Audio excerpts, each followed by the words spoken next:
we'll likely lose the traditional jobs. Let's get an office admin. We can ask ChatGPT to plan our admin for us, and then there'll be someone who just actions it little bits. But it just takes some sort of traditional jobs out of the market. That's the bad for me. But for the good is that we'll be educating people.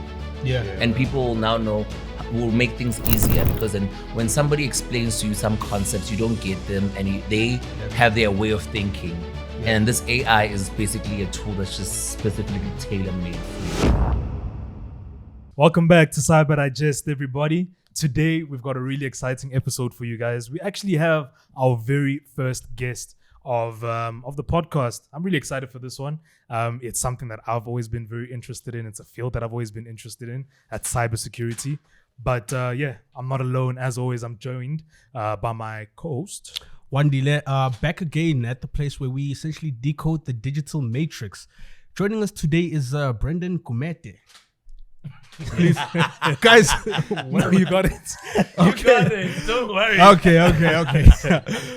So please, laughing. yes. So please, introduce yourself. Oh, hi guys. Wow, that was so low. That's cool. Hi guys, my name is Brendon Gumede, and I am an information security analyst for financial services. And yeah, that's what I do for my day job. Yes, sir. So you're an information security analyst. Yep. Okay. Can you sort of just break that down Break for us? it Like I'm down. 5 years old. Because I know people know cybersecurity, but I don't think they're quite familiar with information okay. security analysts. Yeah. So the information that you basically between you and your bank, we protect that. So that's basically what I would do. Okay. The information. That's the easy the way simplest way of defining it. answering it. I can't even give to say that I'll be technical to be like, no, we basically protect the encryption and all of that. That's too technical. Okay. Yeah. So if my bank essentially has a data breach, I blame you for it. Is that what you're saying? Yeah. Something essentially some of us have actually experienced. A bank? That's Data crazy. I don't think I've ever heard of a data breach within Maybe a not a bank. data breach, but there was something happening with my bank that was very Oh, It was very oh. shady. yes. This was a What few weeks was ago. it? We won't name the bank. We don't name and shame them. No, we don't shame. We do don't not do name and that. shame them. But yeah, I'd like to actually give you like an in-depth welcome. So just so that our viewers are well informed. So essentially, Brendon brings a wealth of experience from the financial sector, as we've already mentioned, where he's worked extensively as an information security analyst. And he's also been on the ground dealing with daily realities of protecting sensitive data and navigating the complex landscape of the banking security industry. From risk assessment to incident response, Brendon's insights are going to provide us with a real behind-the-scenes look at how banks defend against cybersecurity threats. But yeah, get ready to get a practical insight into the world of banking. I'm really excited for this one, guys. I'm really, really excited for this one. Okay, so let's start it from the ground up. How did you actually break into the cybersecurity industry? Whoa. I mean, apart from the money, like, what was What motivation motivated you into it? What brought me to it? So I had just graduated as a developer, but by profession, I graduated to be a software developer. Okay. But I just never became a developer Why is that? because I think programming was just programming me in a point that I was like, you know what, I'm grand. wasn't your thing? It wasn't really my thing. By the time I graduated, I was like, I'm over this shit. I just wanted it over and done with. I just want to get this qualification and keep it leave. moving. And then I did an internship as a developer. And while I was at the internship, this guy was like to me, hey, they're looking for people at this company. Probably apply. And I was like, okay, no problem. Put my CV. I applied. They called me for an interview. Bob's your uncle. Then I got the internship. I was there for 6 months. Then I got placed to a client. From there, I started working. Oh, that's dope. Oh, wow. I don't know if a lot of people know that you could actually transition from software development, you said, into cybersecurity. How did you even know yourself that you could like bridge those two industries? I didn't know. Like I just found myself doing it. And I was like, I didn't even think twice when that guy said to me, they're looking for people. I think he could see that I was frustrated as a developer. He was like, okay, cool. I think this one would be an easy one for you. It was not easy, but it was like the smoothest transition. transition. Nice. And when you transitioned, did you experience a certain gap in level of skills? Because you're essentially a developer, traditional, Yeah. and so a lot of coding, and then you transitioned into To no coding at all. Yeah, Like so- I only like code like once in a while. Yeah. And Nakona Damn. it's like very basic stuff. It's not like Not things that I even hate to- degree level. Not even degree levels. It's like, oh, I know how to do this and whatever. I'll do it myself. Hello World. Hello world. Yes. That's about it. Yeah, it was not that. It was the only problem was that I moved from coding to now talking quite a lot and having to find myself experiencing explaining terms to people. That's what I found myself doing. Oh, okay. So I imagine you would be a lot of things like policies regarding. Yes. Okay. You research a lot on policies, exclusions, Okay. and a lot of things, guidelines. So a lot of people say that an information security analyst is a non-technical role, and am I correct in saying that? What? Or is it the other way around? I think it's very technical because who's gonna like when they ask you the back end of encryption, you're like, how are you gonna explain it if you're not technical? Mhm. True, and that's why you were saying earlier before we started rolling cameras, almost every role within Almost cybersecurity. every role is technical. They will categorize it as non-technical, but for me, it's technical. Is that because whenever I speak languages with people who understand what I'm saying. Yeah. And if I explain it to someone else, they'll be like, what the heck are you saying to me? But what I know, do they define technical and non-technical as people that are maybe doing the coding versus people that are not, or how do they normally separate I'm it? not sure how that is categorized because that will be more for people who are in HR that would know how to Okay, do those how things. to do the separation. The separation. I just know it to be, this is technical. I do technical work. Okay, and then if somebody, so you came from a software engineering background, Yeah. right?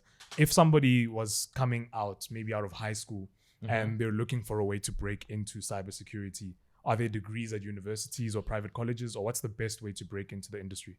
I usually say that the FET colleges are the ones that will basically fast track you more than anything, because then they do the more specific according to what you needed for the work. that Okay. you're gonna go Oh, to. so it's more practical. It's more practical. that you can So apply in the workplace. you're gonna apply it in the workplace, unlike a degree. A degree is just a wide experience of things, and then you eventually, when you keep going further the degree, you start specializing. But in the beginning, it's just a holistic overview. But so what you asked me is that what can someone do? You can do the sets. The best way to get into technology is to get yourself certified.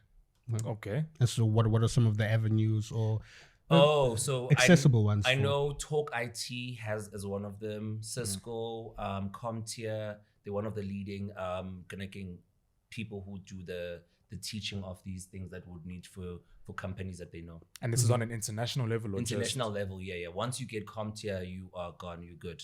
Okay. So something I'd already asked you as well before camera started rolling. Why is it that you're not working for an international company when you could easily be working remote and earning in pounds or dollars? I mean, From I'm South already working Africa. remote, and I'm working. What is this again? I'm mostly home. I never go to the office, and I haven't found a company that I like internationally that I would work for. Because for me, being in the financial sector was one of my goals. Like eventually, Oh, nice. and Nice. I've been stable since I got there. And I was like, no, if there's no need for me to leave, Not yet. That's amazing. not yet. Or what do you intend on doing within the near future Oh, if you do decide to move on from a financial? I do plan on, like, my goal is to like join a telecommunication. I think it would be just a very interesting part to just join a telecommunication. Yeah, I think that would be cool. That's fire. Telecommunication does sound very exciting, especially for like cybersecurity.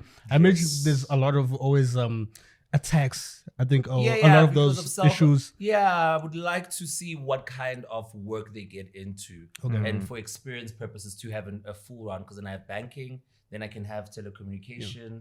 Then I don't know if I'll try out something else, but those are my main. Okay. And within the financial sector, because I know, I mean, you guys deal a lot with money. Do you experience a lot of attacks? Because I imagine it's something that you'd have to deal with simply because you guys are dealing with. Yeah, Money. with a lot of attacks, a lot of people call in and they'll be like saying, "Oh no, they stole my phone," and then I don't know how they got into my banking app, which is one thing that boggles everyone to say. To this day, that how then when you get access to someone's phone, that you're able to make a loan, do all of those things. Yeah, Where it's just like that's this wild. person was Yeah. not there. They Yeah. were not there. How did they manage to get to crack this? Can you give us the answer to that? Because I myself don't know either. If I have an answer, it means that I wouldn't be sitting here. No, because okay, so for me, there's like a few levels of, there's a few walls that to avoid something like this. Yes. There's your Face ID or your fingerprint or whatever it is to access the phone to begin with. bypass that, And then the one to the actual banking app itself. Exactly. And then the authentication message, all of those different things. How do they bypass all 4 of those layers, if not more? You know what they always say is that, what is it again? The good guys work harder, but the criminals work 10 times harder than anyone else. That is true. And most of the time, the person who's doing good is the one who's doing bad also. And that's, I actually thought about that, because when I know within cybersecurity, there's red hats, there's white hats, there's black red hats. hat and black and white hat. Yes. And black hat, right? Okay, Yes. so The red please and blue define team. each of them. Which one is which? So if I'm correct, yes, the red is the one that fights, Okay. and then the blue is the one that would basically be proactive, preventing. They're Like a just defensive. They're just doing defense, and then the red is the one that usually is gunning for whatever that is. whatever that is, similar as black. So yeah. So if you guys are being trained as red hats, why is it that you don't know what the real world red hats are doing? The real criminals. Because then they are the ones. So with coding, you can develop your own program and use that program to basically penetrate vulnerabilities that you know of. Then it's become specifically for that entity. So then you don't know that someone is writing a code from home and doing it from their own space. And how quickly are those threats like mitigated when you guys realize that there's an attack happening? Because usually every company has an IDS. So an IDS will basically tell people, okay, cool, there's an issue. And it's basically to stop the thing. And then when somebody else who's in the SOC will then further investigate to say, okay, cool, how deep has this person gotten? Okay, IDS and SOC, break that down for us. We don't know So what that is. IDS is an intrusion detection system. And then SOC is what is it again? My word. I know these terms now to be as the acronym. Now I have to get them to be the full name. What is a SOC again? What is SOC? I'm assuming the S stands for security. Please Probably. type SOC there. I forgot. Security Like actual operations. SOC? It's Security Operations Center. Yes. You got it. That's how much I've forgotten. So what do they do there? They basically monitor all alerts 24/7. So there's people coming in shifts. Let's say different times of shifts, 12 o'clock to 12 o'clock again, and then the next one again, 6 to 6, depending on how they work. I've also been in the SOC, like in the beginning of my career. The company that taught me how to be in cybersecurity had a SOC, a 24-hour SOC. So they'll be like, okay, cool, you guys this week are in the SOC. Then we'll get to know what the people in SOC are doing, the kind of threats they see, the vulnerabilities, everything. It's right there on the screen. The SOC is huge screens. It's like a big monitor like this. The way that looks like in the movie. Yes, the way that looks like in the movie. Oh, You I see thought that was those- just I thought that was just Yeah. That's how the SOC looks like. Jeez. Wow, I really thought it was That's just crazy. traumatized. Me too. No, it's legit like that. And there's multiple different screens. They're watching this. They've got different clients. And then everyone is dedicated their own monitor to say, you are the one who's looking at this monitor. You monitor everything. Wow. Sounds hectic. It does sound hectic and It complex. does. Damn. Yo, so I'm interested to know what does the day-to-day look like? Because I know a lot of people out there, they're probably just imagining somebody behind it and they just like how the movies, and then it's very dramatic, data breach or somebody hacked our yeah. mainframe, I've surpassed the firewall. yeah, firewall. So like what's the day-to-day? Like what does that look like? Like when Brendon goes to the office, like what are you actually doing? Okay, first things first, you'll wake up, you'll do your daily routine. It'll have what you call this daily checks. So all of the things that you are managing. So let's say I've got servers that I'm managing. I'm checking how the server compliance is, workstation compliance is, and then we'll have stand-ups where we talk about what are we doing this week. And then there is meetings that you sit in for. Let's say we've got a new tool that's coming in that we want to introduce to the bank, and we already using it. How we're gonna train them. That's basically the day-to-day. We basically apply exclusions. There'll be people who call in and say, hey, I need this server to be excluded from scanning this. This high CPU function where product that you use on the system will take too much function of your occupier that we need to kill that. So those are the things that we do. So have you ever been like at the center of an attack and you were just there at the laptop just fighting? Unfortunately, I haven't done the good parts. Yeah. Or the exciting The parts. exciting parts. I have. Oh, I thought that was something that you would have encountered like regularly, like every couple of Let's weeks. see. Oh, but when I was with the client, they had what is this that thing? The hackathon. Yes. And one of the people tried to get in, and they were in the network. We could see that's the only nice day I've ever had in my But even career. then, that's not like a real That, case. like, it's not like a a real real case world because- scenario. So at the hackathon, somebody was trying to get So into. the person, my employer back then was hosting a hackathon. Okay. And then allowed people to come down. And then while they were hosting the hackathon, one of the people who was at the hackathon managed to get into the Wow. network. Wow. That's But they- crazy. That's impressive. I hope you Yeah. guys hired him They on were the like, spot. What? So was that part of the challenge, or was that something they were doing? They were not part of that was not part of the challenge. You guys should have hired him, if anything. like the social network, literally. That's Yes, exactly, like the social network. That's what you guys should have done. They should have, but I don't know what happened. I left the company.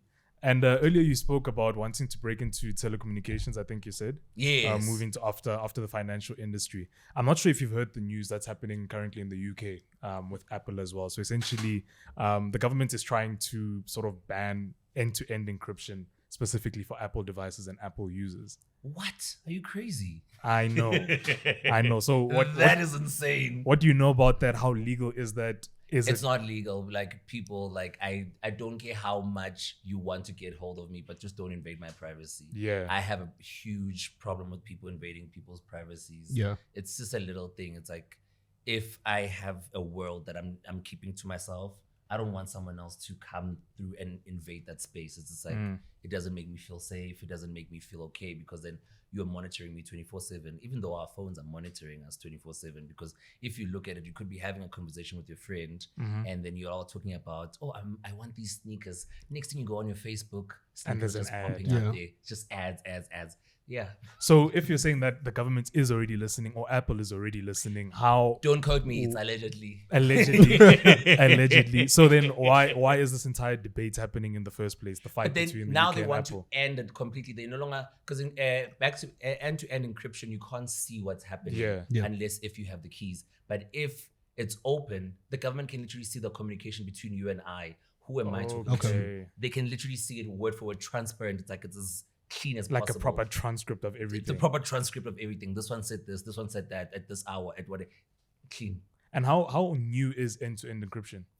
How new? Because I remember it was only a couple of years back, maybe less than 5 years back, when WhatsApp actually implemented end-to-end Yeah. encryption, where they were I like think it's letting us always know. been there, but it's just been in the background, and it just got launched to become because It became a marketing thing. marketing thing because everything has Okay. always been there, just like AI has always been there, but it's Yes. only taking over It's now. branded I'm interested now. to know, like Right now, I had a module that said artificial intelligence when I was in varsity. So Yeah. now I'm like, okay, cool. This is what I was learning back then. Yeah. Now I'm seeing the actual results of it.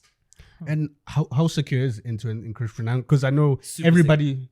It's the most secure more than anything else. Okay. Yeah.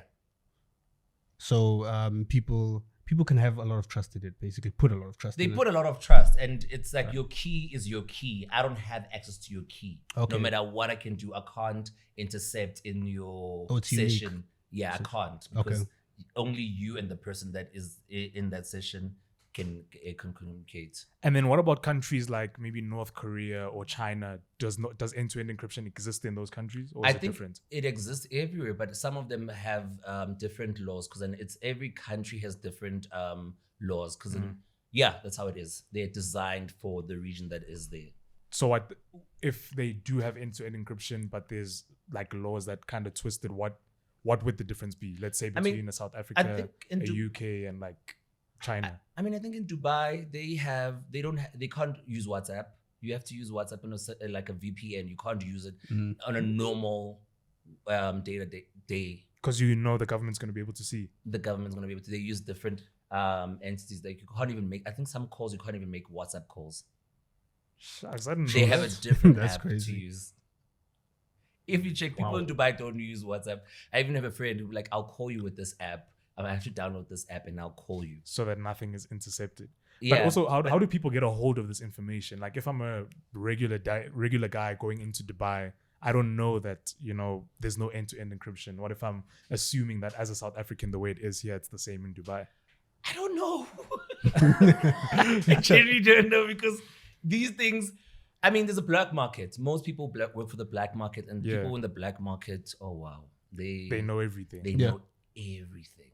How do we access this black market? Yeah, I've always wanted to know. I think I mentioned this a couple of episodes back. I want to know how to access the dark web. I don't think it's a forum that will easily, they'll be like, oh, you want to access it? Let's call you. No, you find yourself in the black market. Really? And how would you be able to tell the difference? By the work that you do. Oh, by the way, sure. Okay. If somebody says I must be hacking someone and be doing something, I'm doing something bad, because I'm not supposed. And only person who's allowed to hack people is an ethical hacker who is strictly hired by the National Defense Force to do those kind of things. So there's never a, let me say, positive reason to be on the dark web. No, Really? there's no. I don't know. Reason. I'm trying Not to even as a security analyst. I mean, maybe for your own learning, I think that's a positive part, to be like, okay, cool, let me see how these people do, what kind of tool. Then you're a little bit a step ahead of them. You're like, okay, cool, I know what kind of tools they use, language and everything, but there's nothing positive from the black market. I thought maybe we could just maybe buy some DVDs that are no longer sold anymore. I don't know. But that is genuinely, I thought so as well. Maybe, but I know more so like bodies, human body parts, people. So you've like never human found yourself trafficking. No, I've never found myself on the black market. Okay. Not even in training. Not even in training. And you wouldn't say that it's beneficial for the banking industry to understand what's happening on the black markets? But I think people who are in the banking, some of them know. They already know. I think some of them know. I would have said I would have understood maybe that it should be a part of the training.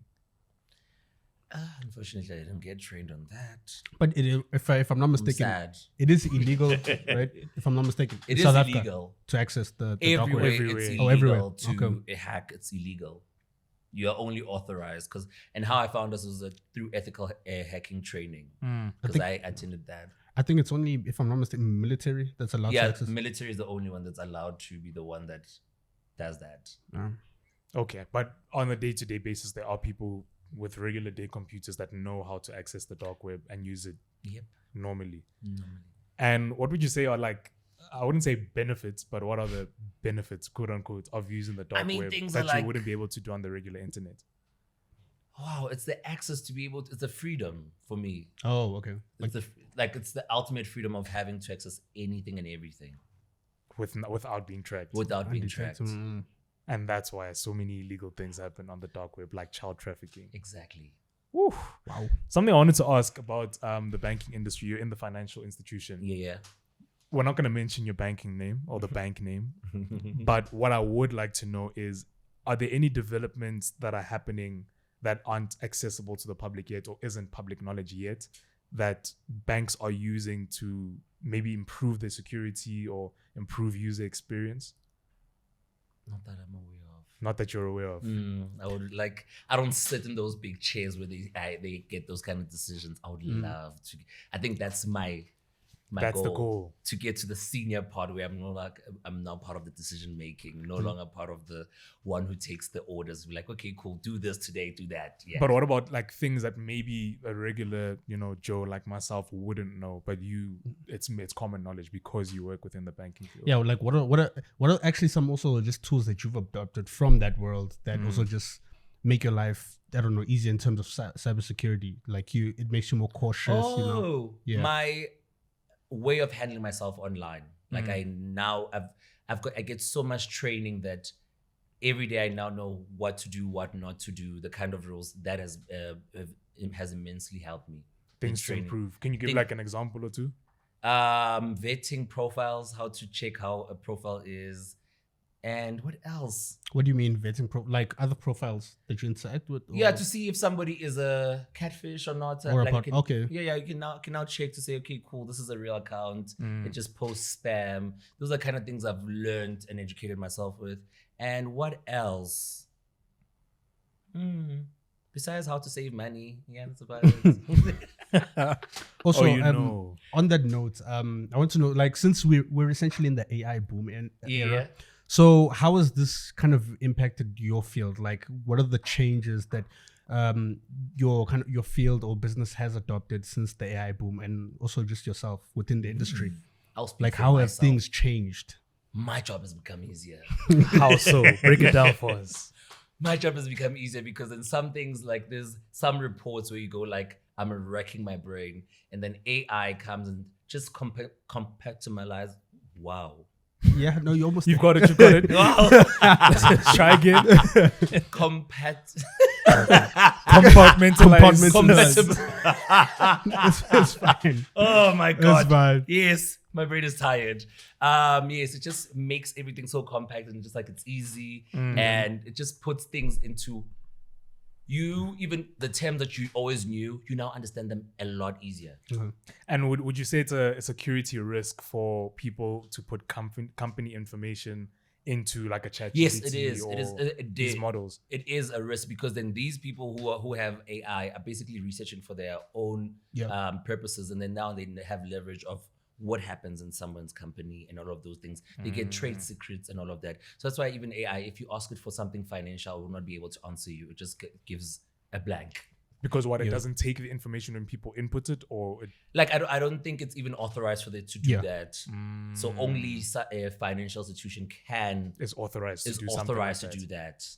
Shucks. So even to say I've got a budget, whatever, it will come back and be like, sorry, not my ability. Or it'll give like a very vague answer. I think that's why a lot of companies also just they start to kind of roll out their own chatbots. Their own combat chatbots to combat that, so that they can be able to research and know what kind of issues their clients are facing. Okay, so interested to know, what is your favorite AI tool? Oh, this might sound controversial, but I like DeepSeek. I think it's you've been started. Yeah, the latest one. It's the latest one. It's really good, right? I'm mind blown by it. I've seen ChatGPT, I've seen Gemini, but I was like, when I got to what you call this DeepSeek, I was like, whoa. So what is it that's so different compared to ChatGPT? It's the answering for me. It's the way it answers. It's the way it thinks and the logic it puts in. It's impeccable. Interesting. I actually haven't started really using DeepSeek. I use myself because I use OpenAI a lot and Gemini and Perplexity, but I haven't used DeepSeek. Yeah, DeepSeek is the one. Oh yeah. I enjoyed it. DeepSeek. Okay. And as like AI becomes more and more sophisticated, like yes, how do you think it's going to impact people's security overall, like no matter the industry? I think good and bad. Good and bad. Yeah. Good and bad. I think more people will likely lose the traditional jobs. Let's get an office admin. We can ask ChatGPT to plan our admin for us, and then there'll be someone who just actions it little bits. But it just takes some sort of traditional jobs out of the market. That's the bad for me. But for the good is I can be educating people.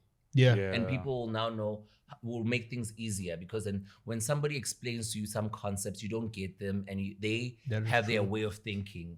Yeah. And this AI is basically a tool that's just specifically tailor-made for you. Yeah, I think that's interesting, because I think it is one innovation I think within the last few years where it actually is empowering. Like you have it in your hands and it actually can do something. It's not like having a book and you don't know where to start if you're lazy or whatever. You can actually do something with it. Like, I mean, I even use it for my study method to be like, okay, cool, I'm studying for this specific certification. Help me break it down. How many? It makes my life easy. It's amazing. So would you say like it's a planner? Would you say it's like it's making people less qualified, quote unquote? Like you're saying, you're using it as a tool to study, which is great. I advocate for that as well. But would you say it's making people less qualified for that role that they're working towards? If you're not putting in the work in, it makes people less qualified.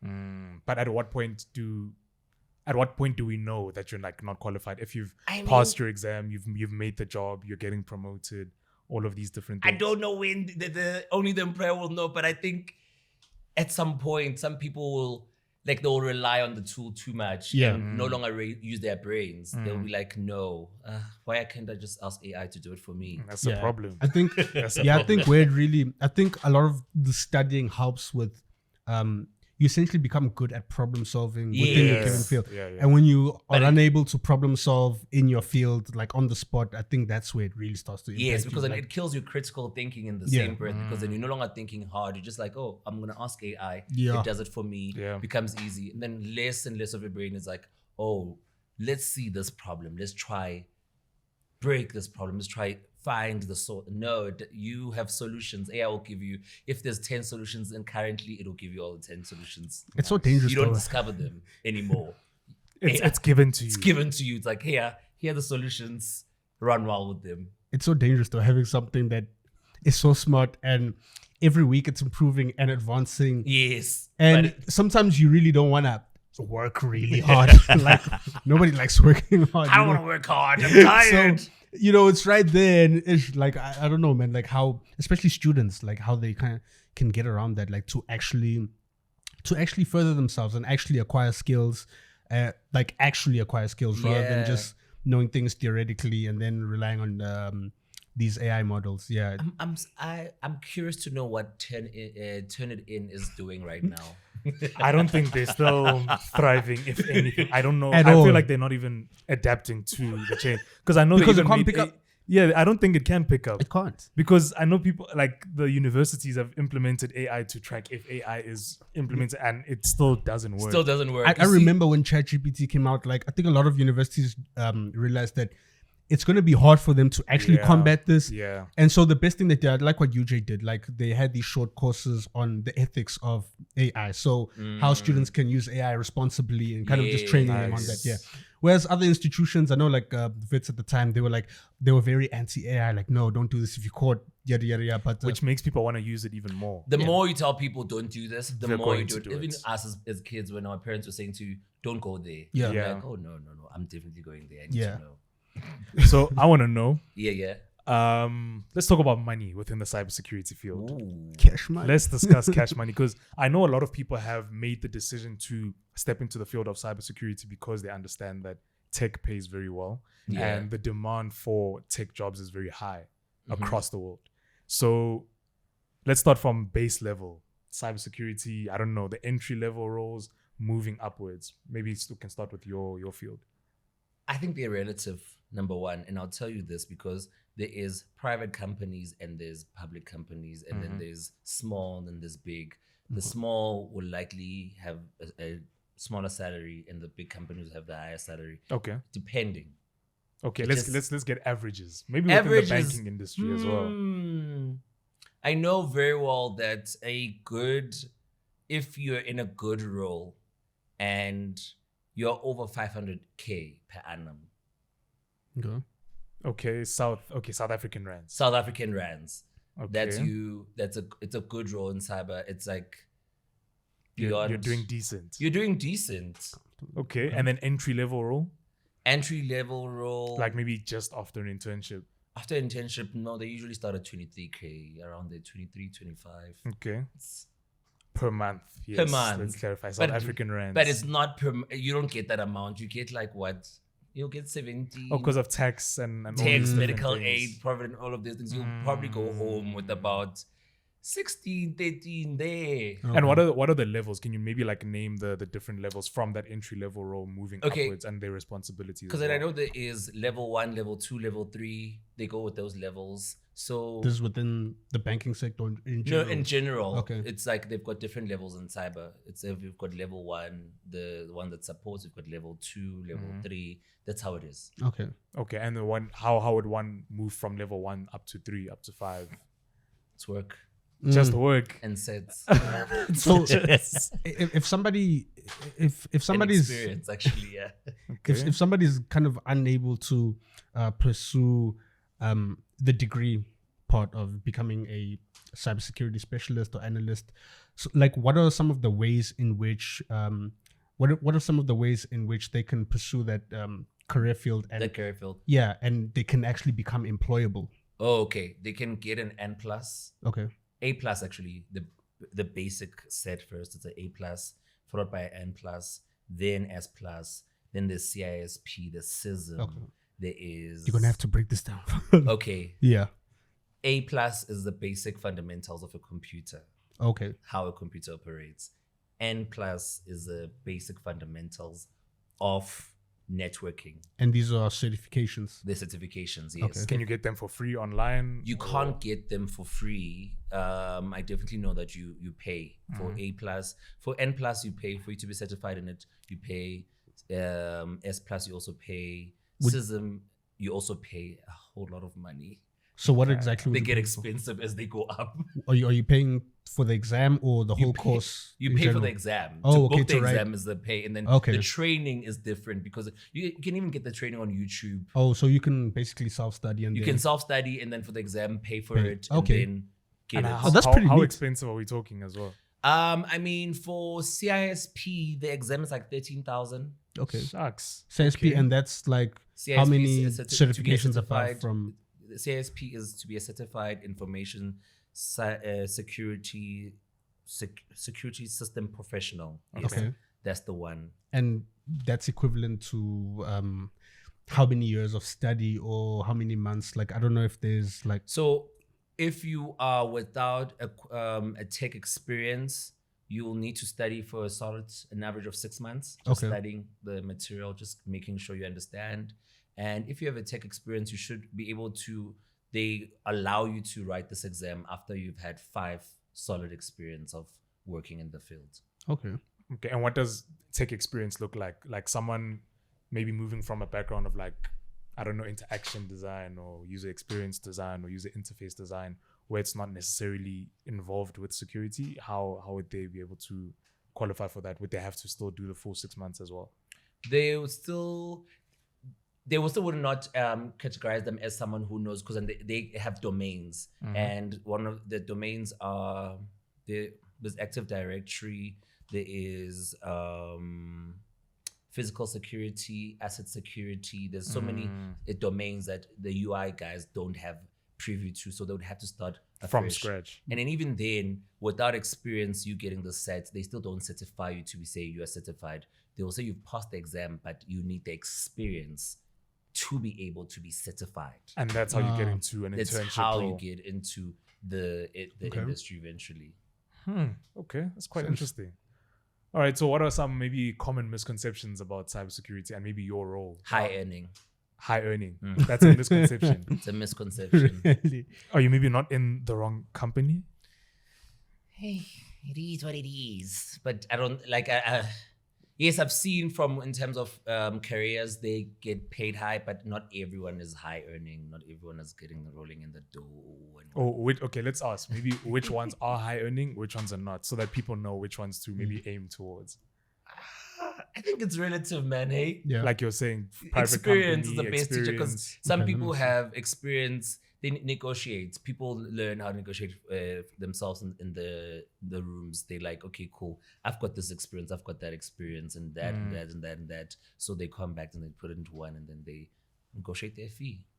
Okay, and is there a way to like maybe get shares in a company while you're negotiating?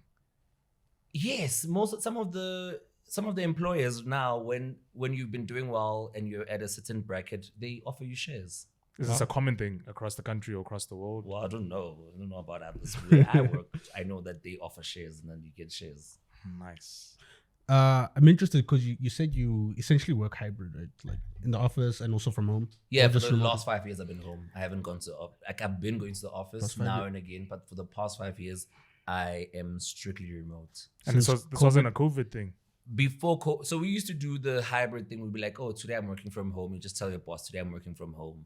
Continue your day to day. But March 2020, when it hit, we were told to not come back to the office, and never came back. we never came back.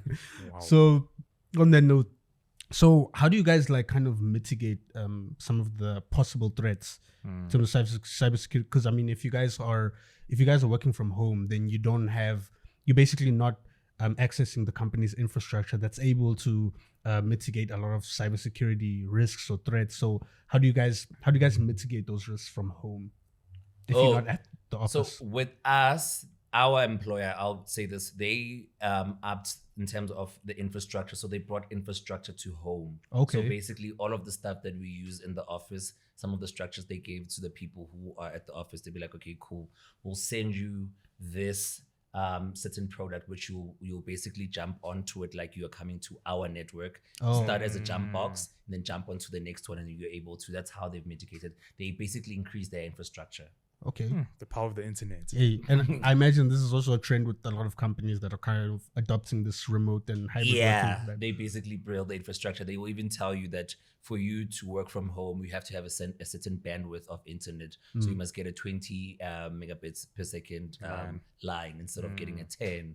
Okay. Yeah. Interesting. Some want 100. Like you must just have 100. Just very high end. A very high end. Okay, so there is its own like own office setup, setup at home. You have a home setup. I have a home setup at home. Nice. Okay, so what are like the most common threats that are facing maybe banking industry first, but companies at large? What are those biggest threats that are being faced right now? Companies don't regulate their data often, and I think it's something that's very bad.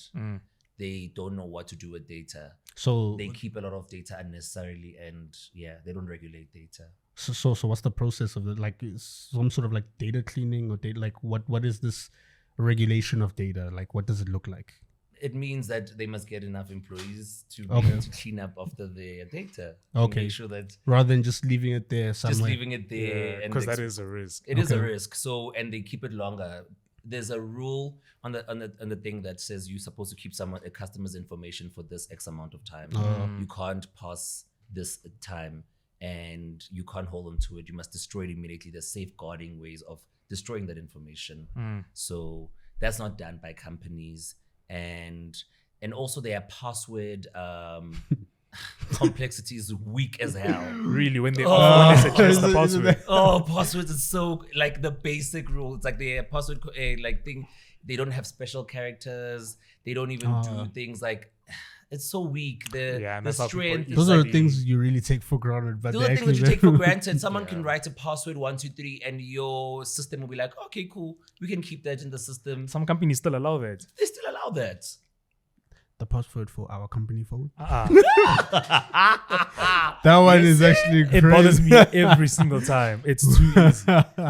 Yeah, no, that's See, that's these are way things that too I, like easy. should not. The complexity I feel like they need to up their security. Complexity needs to be at its high, and making sure they look after their customers more than anything.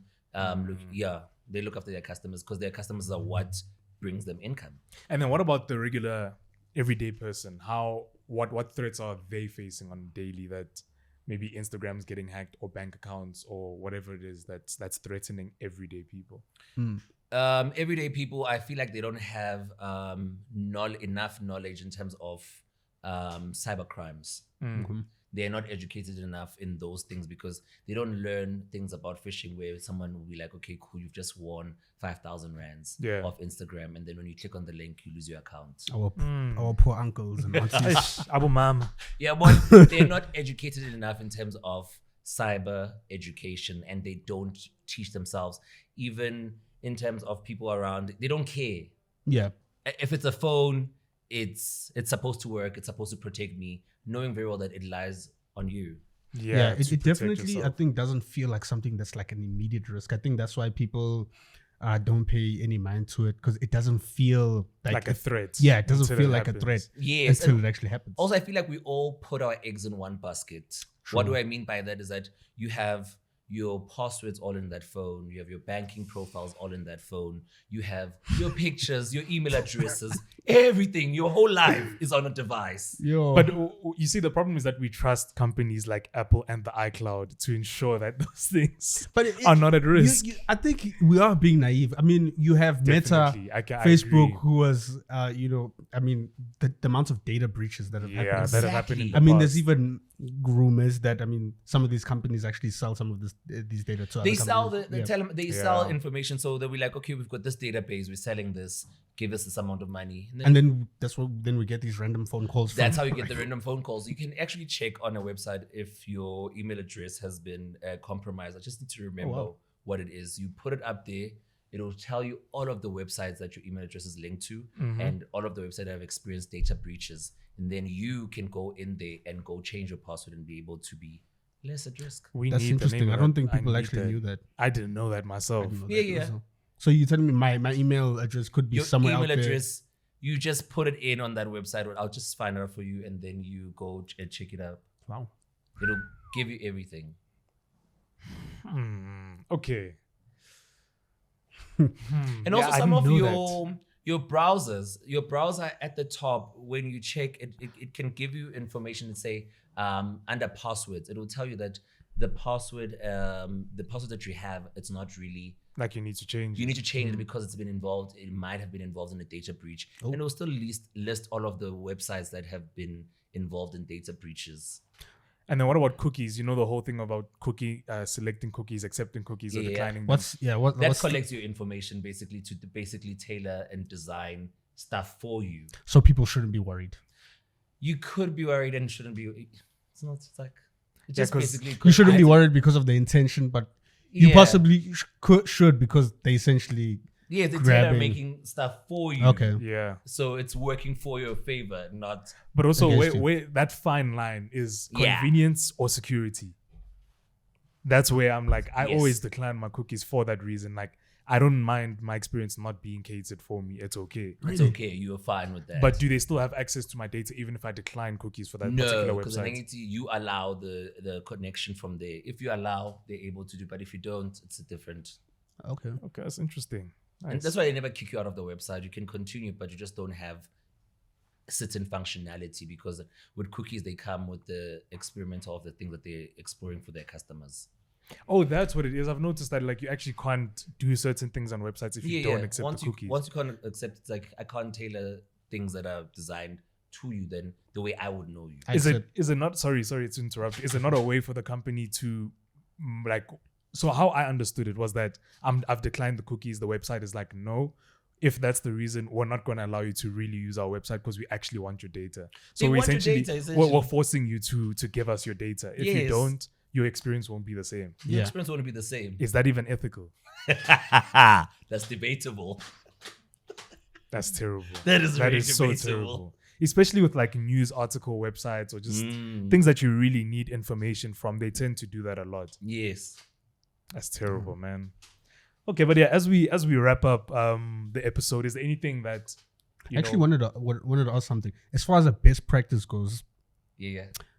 So my passwords, like, it's all 6 months. It change every 6 months. But like for everything, it's like one. Is that? Oh my God. You are a huge risk. Oh my God. Oh, you shouldn't have said that. I don't know. I'm doing it wrong. You're doing it completely wrong. You can't have the same password for everything. Because if I get into one, I'm gonna guess it for all of them. I'm in your whole world. Oh shit! I actually never thought of it like. That's why I said to you, complexity online. My thing was the convenience of just always having to try one password. No.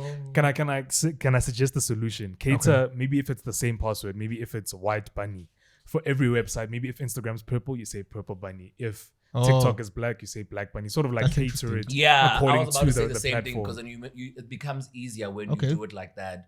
Oh, that's interesting. Actually, you don't personalize your password to be something that is very personal. You'd be like, okay, cool. This app, let's say you put a different date. Mine's actually very personal. The one password for everything is actually quite personal. You see, and I just need to sit down with you and ask you certain questions. And I'm busy trying the passwords as I get to know you more. That's crazy. Okay, I've learned something. What about there's the passwords app on Apple? Yeah, password manager. That's a good one. You get a password manager. It'll store your passwords. But how secure is that? Because I've always had the fear of like, I'm putting all my passwords and trusting that Apple won't leak this information. I always say that nothing is really, really secure. So you just have to take it with a pinch of salt. And was it The Social Network, that Netflix documentary? Was it called The Social Network? Which one? Documentary or what? I think I'll ask this afterwards. But there was a show on Netflix where they were essentially speaking about how accessible your information is essentially through the internet, and they were like covering different stories. But I'll ask that at a later stage. Okay, but is there anything else that you think people should know about the field of cybersecurity or just securing themselves and their own personal data before we end the episode? People should read up on the best practices of how to use the internet. Okay. I think people should educate themselves about being on the internet. I am people. Yes. I am people too. You should be like, what is the code of conduct? The kind of behavior that you should educate yourself That's more actually on that. interesting because the internet is such a powerful and dangerous thing. Yes. You'd imagine that a best practice is something that people will always just be engaging with. Exactly. But, damn. It's not easily. The education is more important. Let's forget the laughs and everything, but the education part of the app, we should take more. We should be more serious about it, actually. Yeah. Okay. Because we are not serious about it. We don't care. As long as I'm fine for now, nothing has happened to me. I keep it moving. I turn a blind eye. Until something happens. Yeah. Yeah. And I wish parents wouldn't put their children on social media. Oh, So. that is, Yeah, especially when they're they're very infants. vulnerable to Yeah. I feel like kids should have The choice. the choice to say, Mom, I don't want you to put me online or whatever, because That's people actually do true. the wildest thing. I wish kids were not allowed online. What really happens when people post their kids online? What happens with their There's faces? cycles. Like there's people who even with AI now, some of the kids have been used in child pornography. They'll take some of their faces and put them, those kind of things. That's how wild this is. Yeah, it is. So I wish I would. You're telling me they deep fake a picture of a Deepfake, child on the yes. internet and put on child porn? Yeah, bro. My dream is to all the parents, I don't care where your child goes to, whatever, keep them offline. I know Yeah. you are proud about them. You love them so much. Just keep them offline. Until they And can decide Until to. they can decide for themselves. When you're a child, don't put your child online. Yes, Because it is a weird concept, right? it's a That very weird you concept. got these young kids who are like 3-2 years old, and And then they they got have a the social Instagram media accounts. page. Exactly. Yeah. And then the mother is commenting. It's like, oh, I'm like, That is well, the I'm like, creepiest thing. creepy. I've And then they have actually the whole. seen. I'm Bad. like, I What? definitely know that the mother is the one responding to this. The child's not Yes. the one who has this. The child doesn't even know the page exists. See, so it's like I'm happy that parents want to keep their children on, but just like Would making the page private be any different? it Would doesn't make it any change different? because there's some psychopath who can able to study. They can sit in your child's page and be like view and be like they're patient. Yeah. They just wait. You keep posting. They're not gonna do anything from now up until 6 months or 5 years from now down the line. And your child's still at risk. And it's, I mean, we're just going back to what you said, because with this rapid advancements of deepfakes, and you did say that some of these AI tools can kind of make these pornographic content. and Yes. that's pretty hectic. It's hectic. AI is great, but it's literally ruining the world also. Because then there's some politicians who've said, I mean, even musicians are worried about their bag to say this. It sounds so good, like it's me. Oh yeah, that is true. I did see even recently OpenAI and Google. Yeah. So they trying to speak with they speaking to the U.S. government and pleading that if they can use copyrighted content to train their models. Yeah, crazy. It's crazy. Because they're arguing that the certain limitations with certain things that they can access that isn't copyrighted. So it's wild, man. Sure. We live in an insane world, bro. Yeah, it's an insane time, and I think staying informed and educated is the best thing you can. It's the best thing you can ever do for possibly yourself. Just be aware of the things that you should avoid. Okay, well, thank you so much for joining us, Brandon. Thank you. As our very first guest, Oh, the very first of first. many, Yes. breaking boundaries. Oh. Yeah, we appreciate your time, and all the best in the field. Oh, thank and you. we hope to have you back in maybe a couple of months or years, Yeah. and you can educate us on like when I'm senior. when you're Oh, yeah. senior, I wanna when be you're at the table, letting us know things that we don't Yeah, know when I yet. sit with ESCO and like tell people like You we're sure? deciding on the rules, like no, we don't want that policy anymore. We want Exactly, the big decision maker, the the big big decision Don. maker. Yeah. Yes, So sir. one, man. So yeah, guys, that's it from us today. Signing out, and hope to see you next week. Yes, sir. Thank you.